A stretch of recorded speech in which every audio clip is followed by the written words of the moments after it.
हजरत मोहम्मद सल्लल्लाहु अलैहि व आलिहि वसल्लम अपने गुनाहगार उम्मत की किस तरह सिफारिश करेंगे और वो मुसलमान जो अपने गुनाहों की वजह से जहन्नम में होंगे उनको किस तरह से जहन्नम से निकालेंगे। तो नाजरीन, आज की ये वीडियो हुजूर सल्लल्लाहु अलैहि व आलिहि वसल्लम की सिफारिश के बारे में है। मोहतरम नाजरीन, जब जमीन पर कोई भी अल्लाह का नाम लेने वाला नहीं होगा, सारी जमीन मुशरिकों से भर जाएगी, तो अल्लाह ताला इसराफील अलैहिस्सलाम को हुक्म देंगे कि सूर फूंके।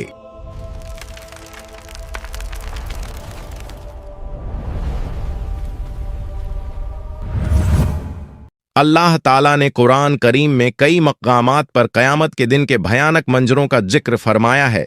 उनमें सबसे अजीम मंजर वो है जब इज़राफील अलैहिस्सलाम को हुक्म मिलेगा कि वो सूर फूंके। ये सूर फूंकना ऐसा वाक़िया होगा जो आसमान और ज़मीन की हर मखलूक को हिला देगा। अल्लाह ताला कुरान मजीद में फरमाते हैं, आयत मुबारक का तर्जुमा है, और सूर फूंका जाएगा तो जो भी आसमानों में है और जो ज़मीन में है सब बेहोश हो जाएंगे मगर जिसे अल्लाह चाहे। ये पहला सूअर दुनिया के इख्तिताम अंत की सदा होगा। पहाड़ टुकड़े टुकड़े हो जाएंगे, समुंदर उबल पड़ेंगे और आसमान फट जाएगा, सब कुछ फना हो जाएगा। फिर अल्लाह के हुक्म से दूसरा सूअर फूंका जाएगा। ये लम्हा ऐसा होगा कि जमीन अपने अंदर छुपाए हुए तमाम मर्दों और औरतों को वापस बाहर निकाल देगी। रसूलुल्लाह सल्लल्लाहु अलैहि व आलिहि वसल्लम ने फरमाया, फिर अल्लाह आसमान से एक पानी बरसाएगा तो लोग उससे ऐसे उगेंगे जैसे सब्जा हरी घास उगती है। हजरत आयशा रजियल्लाहु अन्हा फरमाती हैं कि मैंने रसूलुल्लाह सल्लल्लाहु अलैहि व आलिहि वसल्लम को फरमाते हुए सुना, लोगों को कयामत के दिन नंगे पांव बिना कपड़ों के और गैर मुखंतून खतना न किए हुए उठाकर मैदान ए हश्र की तरफ लाया जाएगा। मैंने अर्ज किया, या रसूल अल्लाह, मर्द और औरतें सब इकट्ठे होंगे, वो तो एक दूसरे को देखेंगे। आप सल्लल्लाहु अलैहि व आलिहि वसल्लम ने फरमाया, ऐ आयशा, मामला इतना सख्त होगा कि उन्हें इसकी तरफ ध्यान भी नहीं जाएगा। जब लोग कब्रों से उठेंगे तो जमीन को बिल्कुल हमवार सपाट कर दिया जाएगा, सूरज को बहुत करीब ला दिया जाएगा और खौफ और परेशानी का ऐसा आलम होगा कि हर शख्स अपनी नेकियों और गुनाहों के अंजाम की फिक्र में डूबा होगा। जब लोग दोबारा जिंदा होंगे तो मौजूदा जमीन खत्म हो चुकी होगी। अल्लाह ताला एक नई जमीन पैदा फरमाएंगे। ये जमीन बिल्कुल हमवार सफेद, उस पर कोई पहाड़ दरख्त या गड्ढा नहीं होगा। फिर सब लोग मैदान महशर की तरफ रवाना होंगे। हदीस में आता है कि लोग अलग अलग हालतों में होंगे। कुछ लोग ऊंची ऊंची सवारियों पर होंगे और महशर की तरफ जाएंगे। ये वो लोग होंगे जो दुनिया में अल्लाह के नेक बंदे रहे, जिन्हें इज्जत और एहतराम के साथ लाया जाएगा। कुछ रिवायतों में है कि अंबिया, सिद्दीकीन, शुहदा और सालेहीन को खास सवारियों पर लाया जाएगा। कुछ लोग पैदल चल रहे होंगे।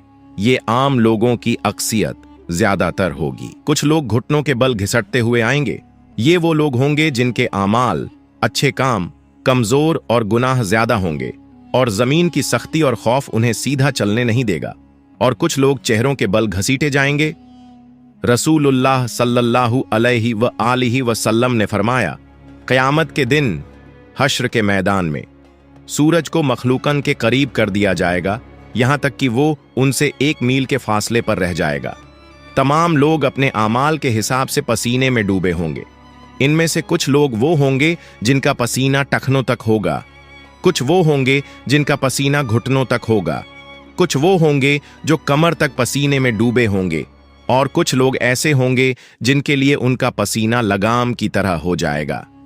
सब लोग सख्त तकलीफ में होंगे, शदीद गर्मी होगी और ये दिन 50,000 साल के बराबर होगा। रसूलुल्लाह सल्लल्लाहु अलैहि व आलिहि वसल्लम फरमाते हैं, उस वक्त कुछ लोग कहेंगे, क्या तुम देखते नहीं कि किस हाल में हो, किस मुसीबत में फंस गए हो?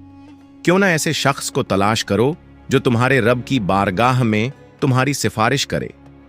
फिर कुछ लोग कहेंगे, तुम सबके बाप तो हजरत आदम अलैहिस्सलाम हैं। फिर सब लोग उनकी खिदमत में हाजिर होकर अर्ज करेंगे, ए सैयदना आदम, आप अबुल बशर हैं। अल्लाह ताला ने आपको अपने कुदरत वाले हाथ से पैदा फरमाया, आप में अपनी रूह फूंकी और फरिश्तों को हुक्म दिया तो उन्होंने आपको सजदा किया और आपको जन्नत में रहने की जगह दी। क्या आप अपने रब की बारगाह में हमारी सिफारिश करेंगे? क्या आप देखते नहीं हम किस मुश्किल में हैं और हम पर कितनी बड़ी तकलीफ आ गई है? हजरत आदम अलैहिस्सलाम फरमाएंगे, मेरे रब ने आज ऐसा गजब फरमाया है कि ऐसा गजब न पहले फरमाया न आइंदा फरमाएगा। उसने मुझे एक दरख्त का फल खाने से मना किया था तो मुझसे उसके हुक्म की तामील में गलती हो गई, इसलिए मुझे अपनी जान की फिक्र है। तुम किसी और के पास जाओ, तुम हजरत नूह अलैहिस्सलाम के पास जाओ। लोग फिर हजरत नूह अलैहिस्सलाम की बारगाह में हाजिर होकर अर्ज करेंगे, ए सैयदना नूह, आप अहले जमीन के सबसे पहले रसूल हैं और अल्लाह ताला ने आपका नाम अब्दन शुकूरन यानी शुक्रगुजार बंदा रखा। क्या आप देखते नहीं कि हम किस मुसीबत में हैं? क्या आप देखते नहीं कि हम किस मुश्किल हालात में हैं और हम पर कितनी बड़ी तकलीफ आ चुकी है? क्या आप अपने रब की बारगाह में हमारी सिफारिश करेंगे? वो फरमाएंगे, मेरे रब ने आज ऐसा गजब फरमाया है कि न पहले कभी ऐसा फरमाया और न आइंदा ऐसा फरमाएगा।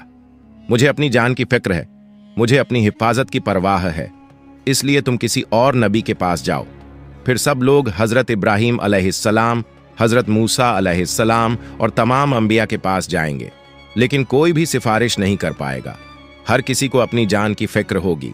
जब आखिर में लोग हजरत ईसा अलैहिस्सलाम के पास आएंगे तो हजरत ईसा अलैहिस्सलाम फरमाएंगे, हजरत मोहम्मद सल्लल्लाहु अलैहि वालिहि वसल्लम के पास जाओ। हुजूर सल्लल्लाहु अलैहि वालिहि वसल्लम फरमाते हैं, लोग मेरे पास आएंगे और अर्ज करेंगे, या मोहम्मद, आप अल्लाह ताला के रसूल और सबसे आखिरी पैगंबर हैं और अल्लाह ताला ने आपको पहले और बाद के तमाम गुनाहों से पाक रखा है। आप अपने रब की बारगाह में हमारी सिफारिश कीजिए। क्या आप नहीं देख रहे कि हम किस हालत तक पहुंच गए हैं?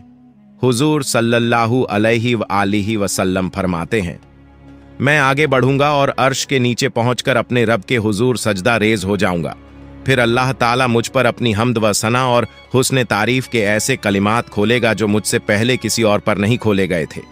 फिर कहा जाएगा, ए मोहम्मद, अपना सर उठाइए, सवाल कीजिए, आपको अता किया जाएगा, और सिफारिश कीजिए, आपकी सिफारिश कबूल की जाएगी। मेरी सिफारिश कबूल हो जाएगी और फिर अल्लाह ताला हिसाब किताब शुरू फरमाएंगे। इब्न कसीर रहमतुल्लाह अलैह तफसीर में लिखते हैं, तुमसे अल्लाह ताला की नेमतों पर शुक्र के बारे में पूछा जाएगा कि अल्लाह ताला ने तुम्हें सेहत, अमन और रिज्क जैसी नेमतें अता कीं, तो तुमने इनके बदले में कैसे अल्लाह का शुक्र अदा किया और उसकी बंदगी की। हजरत अबू बरज़ा असलमी रज़ियल्लाहु अन्हु रिवायत करते हैं कि रसूलुल्लाह सल्लल्लाहु अलैहि वालिहि वसल्लम ने फरमाया, क़यामत के दिन बंदे के कदम उस वक्त तक अल्लाह के हुजूर से हट नहीं सकेंगे जब तक उससे 5 बातों के बारे में सवाल न किया जाए। अपनी उम्र कहाँ गुजारी, अपनी जवानी कहाँ खर्च की, अपने माल को कहाँ से कमाया और कहाँ खर्च किया, और अपने इल्म पर कितना अमल किया। ये सवालात इस बात की याद दिलाते हैं कि दुनिया में मिली हुई हर नेमत, वक़्त और मौका एक अमानत है और इसका हिसाब अल्लाह के हुजूर देना लाजमी है। और रिवायतों में आता है कि क़यामत के दिन बंदे से सबसे पहला सवाल नमाज के बारे में होगा। जिसकी नमाज सही होगी वो कामयाब होगा। जब बंदों के आमाल का हिसाब किताब पूरा हो जाएगा तो हर बंदे को उसके सारे आमाल पर मुश्तमिल एक किताब दी जाएगी। तो मोमिन को इज्जत के तौर पर उसका आमाल नामा दाएं हाथ में दिया जाएगा, जिससे वो क़यामत के दिन बहुत खुश और कामयाब होगा। फरमान बारी ताला है, तो उस वक़्त जिसे दाएं हाथ में आमाल नामा दिया जाएगा उसका हिसाब बहुत आसानी से लिया जाएगा और वो अपने अहल परिवार की तरफ हंसी खुशी लौटेगा। लेकिन काफिर, मुनाफिक और गुमराह लोगों को उनका आमाल नामा उनकी पीठ के पीछे से बाएं हाथ में दिया जाएगा। अल्लाह ताला फरमाता है, जिसे उसका आमाल नामा पीछे से दिया जाएगा वो मौत को पुकारने लगेगा और भड़कती हुई जहन्नम में दाखिल होगा। जब हिसाब किताब खत्म हो जाएगा और आमाल नामा बांट दिया जाएगा तो उसके बाद आमाल का वजन होगा। आमाल के वजन के लिए एक तराजू होगा जिसके 2 पलड़े होंगे। इसी में बंदों के आमाल को तौला जाएगा। ये तराजू इतना अजीम होगा कि उसकी असल मात्रा का अंदाजा अल्लाह ताला के सिवा कोई नहीं लगा सकता। हजरत अब्बू दर्दा रजी अल्लाहु अन्हु नबी सल्लल्लाहु अलैहि व आलिहि वसल्लम से रिवायत करते हैं कि आपने फरमाया, रोज़े क़यामत मोमिन की मिज़ान तराजू में अच्छे अखलाक से ज्यादा भारी कोई चीज नहीं रखी जाएगी, और अल्लाह यकीनन बदज़बान और बेहुदा बातें करने वाले को पसंद नहीं करता। जब आमाल का वजन हो जाएगा तो जिसका पलड़ा भारी होगा वो जन्नती होगा और जिसका पलड़ा हल्का होगा वो जहन्नमी होगा। इसके बाद पुलसिरात का मरहला आएगा। नाजरीन, आपको बता दूं कि अगर आप लोग पुलसिरात पर एक अलग वीडियो चाहते हैं तो हमें कमेंट कर दीजिए, हम उस पर एक वीडियो बना देंगे। पुलसिरात एक बेहद बारीक और तेज धार वाला रास्ता है जो दोजख के ऊपर से गुजरेगा और क़यामत के दिन हर इंसान को इसके ऊपर से गुजरना पड़ेगा। हदीस में आता है कि ये रास्ता बाल से भी ज्यादा बारीक और तलवार से भी ज्यादा तेज होगा। मोमिन अपने ईमान और आमाल की रोशनी के मुताबिक इससे गुजरेंगे, कुछ बिजली की तरह तेजी से, कुछ हवा की तरह, कुछ दौड़ते हुए, कुछ चलते हुए और कुछ घिसटते हुए। जो मोमिन होंगे वो जन्नत में दाखिल हो जाएंगे और जो मुनाफिक और काफिर होंगे वो पुल सिरात पर फिसल जाएंगे और दोजक में गिर पड़ेंगे। हजरत अब्दुल्लाह बिन अब्बास रजी अल्लाहु अन्हु से रिवायत है कि नबी सल्लल्लाहु अलैहि व आलिहि वसल्लम ने फरमाया, क़यामत के दिन तमाम अंबिया कराम अलैहिमुस्सलाम के लिए सोने के मिंबर बिछाए जाएंगे और वो उन पर बैठेंगे, लेकिन मेरा मिंबर खाली रहेगा। मैं उस पर नहीं बैठूंगा बल्कि अपने रब करीम के सामने खड़ा रहूंगा, इस डर से कि कहीं ऐसा ना हो कि वो मुझे जन्नत में भेज दे और मेरी उम्मत मेरे बाद बिना मदद के रह जाए। फिर मैं अर्ज करूंगा, ऐ मेरे रब, मेरी उम्मत। अल्लाह ताला फरमाएगा, या मोहम्मद, आप क्या चाहते हैं कि मैं आपकी उम्मत के साथ कैसा सुलूक करूं? नबी सल्लल्लाहु अलैहि व आलिहि वसल्लम फरमाते हैं, मैं अर्ज करूंगा, मेरे रब, उनका हिसाब जल्दी कर दे। फिर उन्हें बुलाया जाएगा और उनका हिसाब होगा। उनमें से कुछ अल्लाह ताला की रहमत से जन्नत में दाखिल होंगे और कुछ मेरी शफात से। मैं शफात करता रहूंगा यहां तक कि उन लोगों की रिहाई का हुक्म भी हासिल कर लूंगा जिन्हें दोजक में भेजा जा चुका होगा। और मैं दारोगा ए जहन्नम मालिक के पास जाऊंगा तो वो कहेगा, ऐ मोहम्मद, आपने अपनी उम्मत में से किसी को भी आग में बाकी नहीं छोड़ा जिस पर अल्लाह रब्बुल इज्जत नाराज हो। फिर अचानक मैं देखूंगा कि अल्लाह रब्बुल इज्जत मेरे सामने जलवा अफरोज है, तो मैं सजदा रेज हो जाऊंगा। अल्लाह ताला फरमाएगा, मोहम्मद, अपना सर उठाइए और बातचीत कीजिए, आपको सुना जाएगा। कहिए, आपकी बात कबूल की जाएगी, और शफात कीजिए, आपकी शफात कबूल की जाएगी। मैं अपना सर उठाकर अर्ज करूंगा, मेरी उम्मत। अल्लाह ताला फरमाएगा, अपनी उम्मत के पास जाइए और जिसके दिल में राई के दाने के बराबर ईमान मौजूद हो उसे जन्नत में दाखिल कर दीजिए। मैं जाऊंगा और जिसके दिल में इतनी मात्रा में ईमान पाऊंगा उसे भी जन्नत में दाखिल कर दूंगा। फिर अचानक मैं देखूंगा कि अल्लाह रब्बुल इज्जत मेरे सामने जलवा अफरोज है, तो मैं सजदा रेज हो जाऊंगा। अल्लाह ताला फरमाएगा, मोहम्मद, अपना सर उठाइए और बातचीत कीजिए, आपको सुना जाएगा। कहिए, आपकी बात कबूल की जाएगी, और शफात कीजिए, आपकी शफात कबूल की जाएगी। मैं अपना सर उठाकर अर्ज करूंगा, मेरी उम्मत। अल्लाह ताला फरमाएगा, अपनी उम्मत के पास जाइए और जिसके दिल में राई के दाने के बराबर ईमान मौजूद हो उसे जन्नत में दाखिल कर दीजिए। मैं जाऊंगा और जिसके दिल में इतनी मात्रा में ईमान पाऊंगा उसे भी जन्नत में दाखिल कर दूंगा। अल्लाह अज्जव जल से दुआ है कि हमें नेक आमाल करने की तौफीक अता फरमाए और हमें हजरत मोहम्मद की शफात नसीब फरमाए।